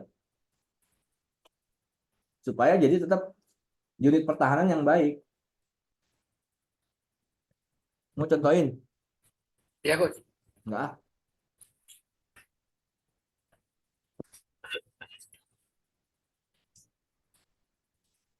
Ini dulu ya. Ini dulu. Ya. Nah, prinsipnya sistem yang teratur lebih sedikit mengeluarkan energi daripada sistem yang kacau. Tapi tentu bermula dari persepsi, kan gitu kan? Kalau salah soal dasar komponen persepsinya, kacau semua. Gitu. Fase dalam bertahan sebelum positional defense, tuh. Ya. Membutuhkan lebih banyak komunikasi antar defender dan kemampuan cepat untuk menganalisa situasi permainan. Udah kita pernah bahas itu. Organisasi pertahanan harus mengacu pada sistem dan tipe pertahanan yang digunakan. Dalam positional defense harus mengacu pada situ. Gitu. Ya. Posisi pertahanan, tujuan taktik bertahannya. Kayak kemarin kita pick dengan close defense, ya itu tujuannya. Itu yang kita pilih waktu lawan tim yang superior. Kebayang ya, Pik ya? Kenapa kita memilih seperti itu? Iya bang. Kenapa kita selalu ada reorganisasi hingga ke bawah? Tapi di mana kita nanti akan lebih kencang defense-nya? Itu ada area-areanya kan?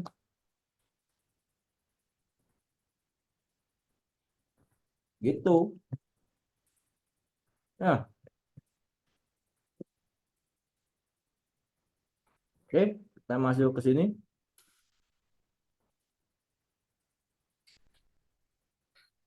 Ada pertanyaan? Soal minta contoh nanti lah ya, kalau contoh.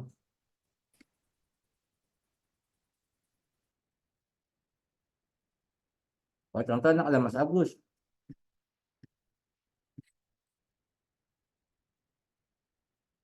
Oke, nih. Silakan.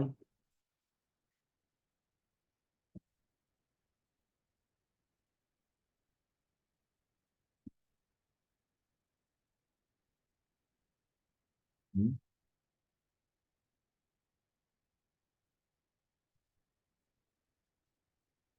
Ini contoh organisasi pertahanan.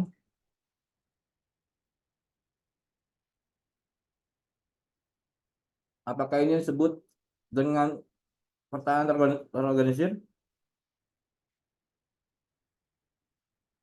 Hmm? Enggak bang, enggak. Kenapa?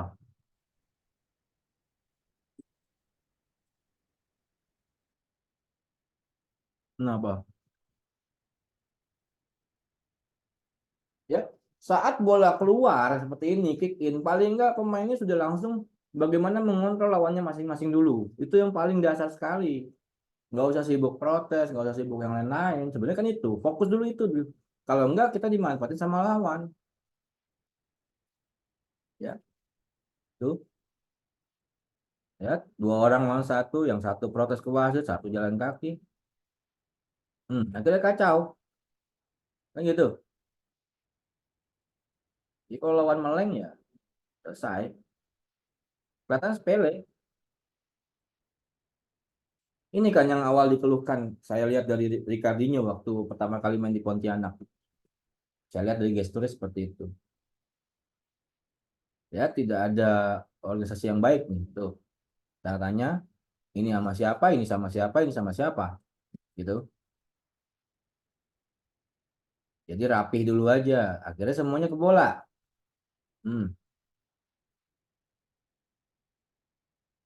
Hmm, bingung.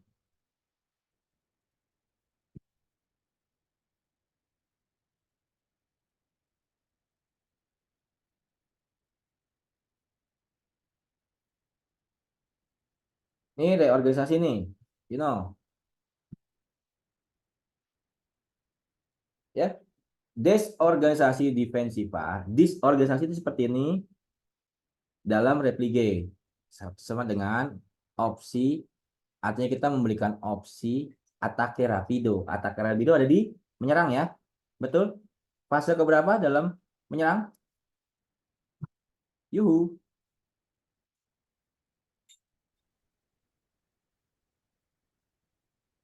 Dalam analisis struktural taktik, fase keberapa? Mana Tino nih, katanya mau dikasih tahu. Lagi rapi itu serangan cepat. Iya, fase keberapa? Oh, ketiga. Juga. Nah, disorganisasinya pertahanan dalam replige itu berarti menjadikan opsi bagi yang menyerang untuk bisa terjadi atake rapido, quick attack, fast attack.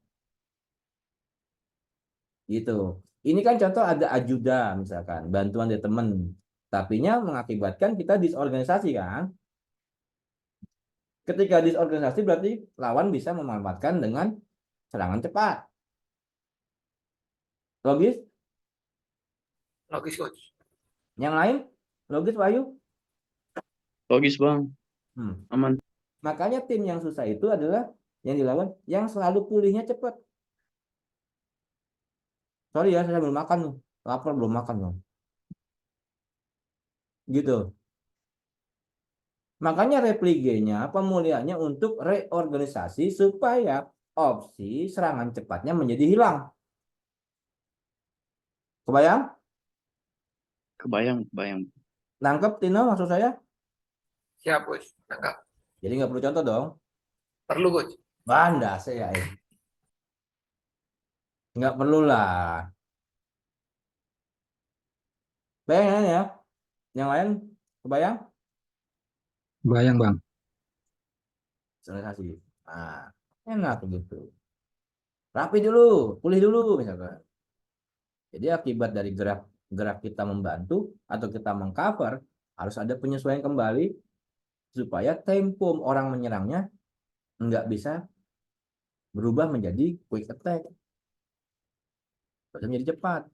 Makanya yang menyerang juga gitu. Kalau melihat lawan nggak rapi, cepetin. Gitu. Tapi kalau lawannya rapi, terorganisir, kita cepetin ya repot juga. Apa yang mau dicepetin geraknya nggak bisa. Nah itulah yang dicari saat power play juga begitu kan?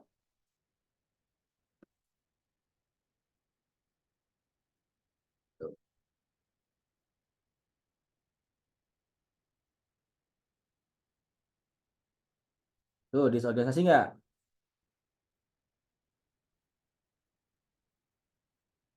Ini mas Spanyolnya curang ngasih videonya lawannya begini.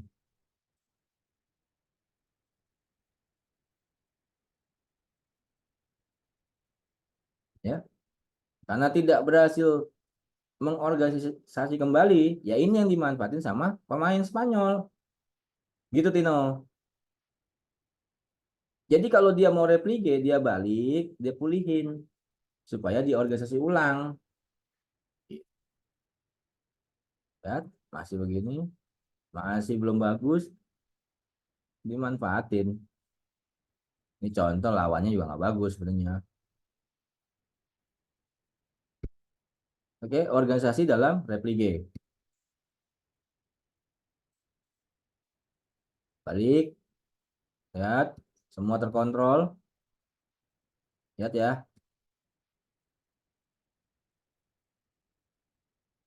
Lihat, mereka balik. Tahan satu, semua mendelay.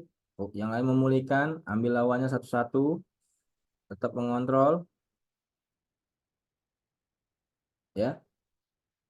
Sudah terorganisir belum ini? Sudah belum? Ini. Jauh. Ya. Sama, biru juga.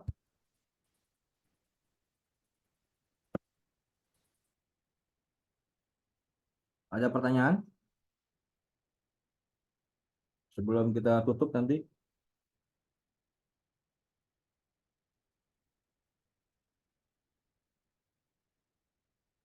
Silakan.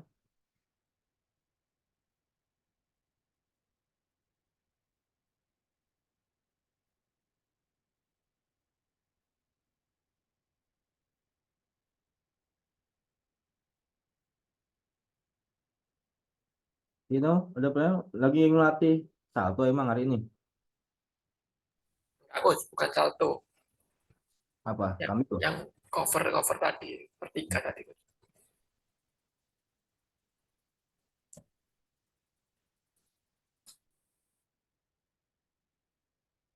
Ya, organisasi también mengorganisir juga eh, menjadikan apa ya, tango, tener, menjadikan bentuk bentuk niat taktiknya itu sama. Jadi berarti bahwa setiap pemain sini punya niat yang sama dalam bertahan, niat taktik yang sama kalau terorganisir. Jadi indikator di situ.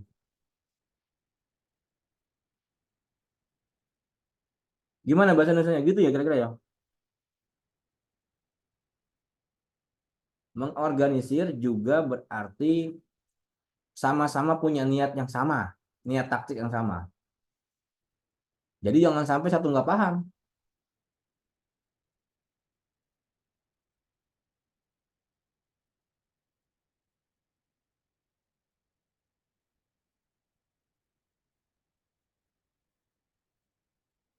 Ya tuh, bareng-bareng.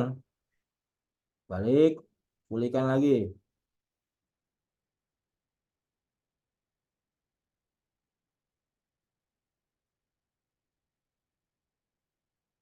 Ya, bareng,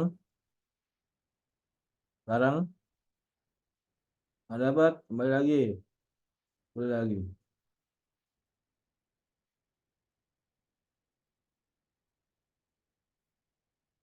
Pulih lagi.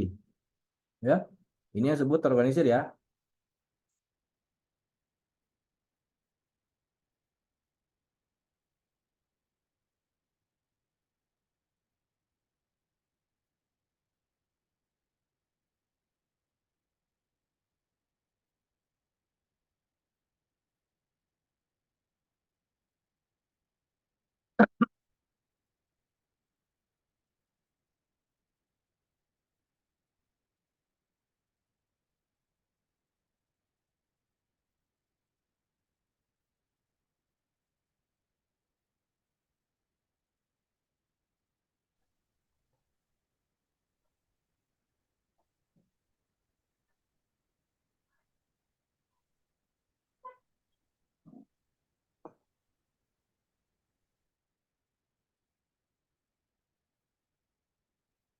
Oke, jelas di sini Harry bisa makin kelihatan nonton Irannya. Jelas bang. Ada di Iran kayak gini? Ada bang. Ada ya.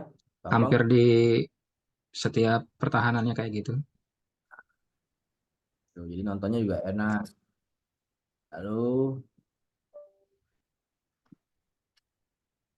itu pentingnya. Saudara kita kadang ke bawah defense ini ikut rame, defense ini. Defense ini ikut rame, defense ini. Gak kelar-kelar gitu mulu. Ya, jadi bukan soal angka ya. Oke, saya segera tuntaskan dulu berarti untuk malam hari ini.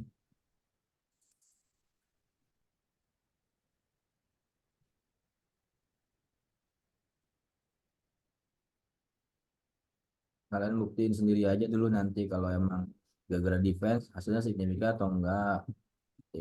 Oh ini. Oke, hubungan antara basic konsep yang lagi diajarin Hami ke Malaysia ya dan taktik bertahan tuh ini pola persepsi taktik grup sudah pasti utaranya sih di situ aja tuh.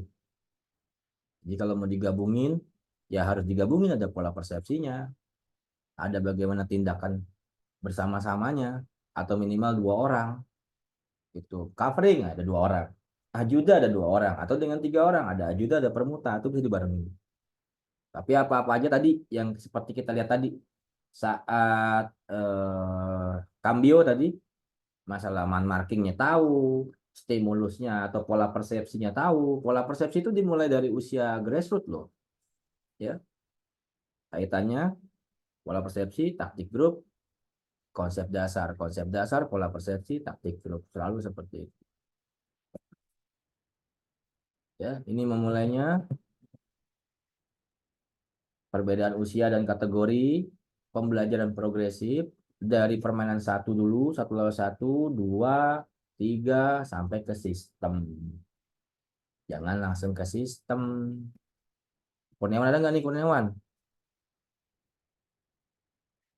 Ya, Ada coach. yaitu 1, 2, 2, 3, 3 baru sistem. Nah, metode pengajarannya seperti ini di usia Benjamin, di phase individu dulu, lalu awal pekerjaan dasar dari Juego de Uno, kerjaan 1 orang, 1 lawan 1. Ini juga bisa dibarengin dengan melatih menyerangnya. Lalu Alevin di phase individu, penekanan pada pekerjaan dasar, udah mulai ditekan nih. Terus pengenalan dasar dari situasi kalah jumlah, memulai dominio del espacio gitu. Bagaimana kontrol jarak. Terus yang saja di infantil, ini bertahap semua dicicil. Defense individu dengan cobertura, dengan covering. Terus dominio del espacio. Udah mulai lagi tuh. Menerapkan dasar dari juego de dos. Kerja 2 orang. Itu lanjut dengan situasi kalah jumlah infantil. Nah, makin ke sini makin banyak nanti. Jadi bertahap. Ini hanya ide ya. Teman-teman boleh punya ide sendiri. Lalu di kadetes tuh kayak kadet tuh di usia 14-an, 14-15, mulai itu defense individu dengan covering, memperkenalkan cambio, pertukaran lawan, memperkenalkan konsep zona, penekanan pekerjaan dasar dari 2 orang, menerapkan dasar di 3 orang, gitu. Yang tadi udah ditekankan, yang satu lagi baru diterapkan, gitu. Penekanan pada inferior numerik. 1 lawan 2, 2 lawan 3, menerapkan defense 4 lawan 5. Tuh. Kalau di sini 4 lawan 5, berarti yang menyerangnya sudah belajar power play. Logis?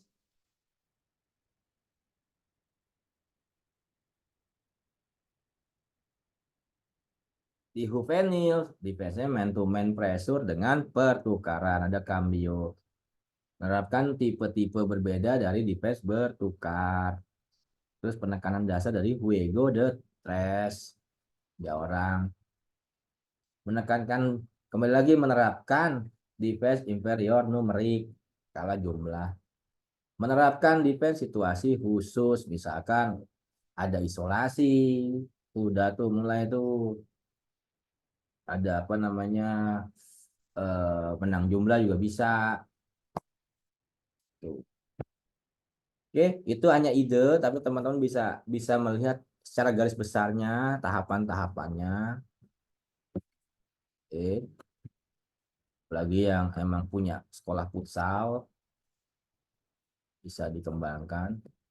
Nah, ini yang metode pengajaran hal-hal yang menjadi pertimbangan. Dengan cara ini, struktur dasar latihan dari latihan bertahan akan terbentuk sebagai berikut. 1 lawan 1 untuk Benjamin, 1 lawan 1 dan 1 lawan 2 untuk Alevin, 2 lawan 2 dan 2 lawan 3 untuk Infantiles, dan 3 lawan 3 dimulai dari Kadetes. Itu. Pada usia dini, anak hanya mampu memahami ruang langsung mereka, ruang yang kelihatan sama dia nih.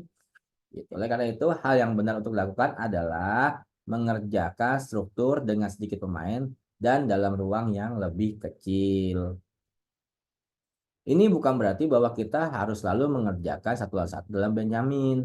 Tetapi sebagian besar pekerjaan kita didasarkan pada struktur ini, namun disajikan dengan cara yang berbeda.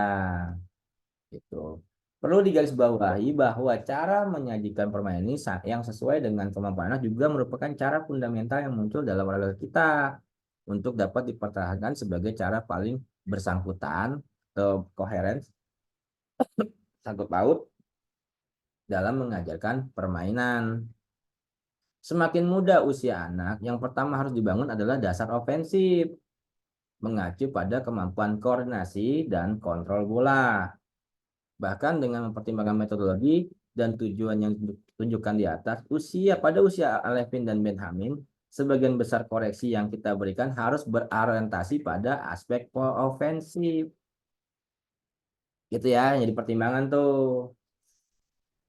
Jika kita semua berasumsi bahwa awal dari setiap pertahanan adalah komponen yang bergantung pada kemauan untuk bertahan, ini pasti sesuatu yang tidak bisa diabaikan sejak awal. Jadi meskipun koreksi kita fokus pada serangan, ngoreksinya fokus pada serangan, sejak awal sangat penting untuk menuntut upaya dari anak-anak beradaptasi secara logis dengan kapasitas dan tahap perkembangan ini.